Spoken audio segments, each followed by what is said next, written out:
I was at school, obviously, aged 8, just 8, in the classroom with about 40 other children. And the head teacher came in looking incredibly grave and sombre, and he whispered in our teacher's ear something. We were all in silence because we knew something had happened. And after he'd left to do the rounds of the school, I imagine, the teacher announced quietly that it had just been announced that the king had died, peacefully in his sleep. And did you just carry on with your school day then? As far as I can remember, we carried on, but there was a sort of gloominess about the place. And what about you, John? Can you remember the death? Yes, I can. 6th of February 52. I was at home from school. I was in bed ill. I suffered from appendicitis in those days.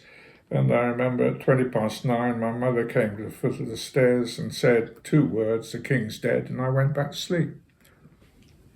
And then what about the coronation, Shirley? Well, actually, sadly, I can't remember that much. I know we watched it on television, and the only person in the neighbourhood who had a television was the lady next door. So we all went in there. There was a street party later on in the day, and later on in that month, I guess, the whole school was taken to the cinema to see the film of the coronation. And that's all I can remember, apart from, of course, Queen Salotti of Tonga, who was described apparently in the Times as the outstanding overseas figure of the celebrations.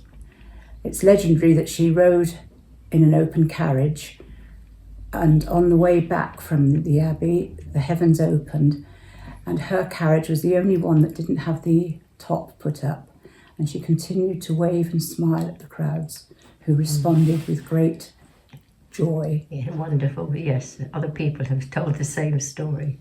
What about you, John? Right, well, one of my memories is that, and I can't remember whether it's before or after the coronation, a rare event happened in that my mother went on a coach to London to see the coronation decorations. It was noteworthy of 2 things. It was very rare for my mother to go on a coach without my father. My father stayed at home and looked after me. Unfortunately, when my mother was enjoying the sights in London, my father got a raging toothache and was not at all pleased that my mother was in London. And indeed, the moment she came home, he went into South Molton and had the said tooth removed without anaesthetic, I understand. There was much muttering and occasional words deleted. Do you remember the television, watching it on the television? Well, I was, of course, at school, at Kingston Primary School. Mrs. Hobbs was the head teacher. I was 9. I was in her class. And she was one of the few people in the locality. She lived at Chittermalt.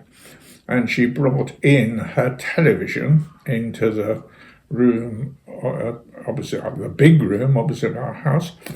And about children and adults, about 40, 45 people crowded into the room to watch television, obviously on one relatively small black and white television.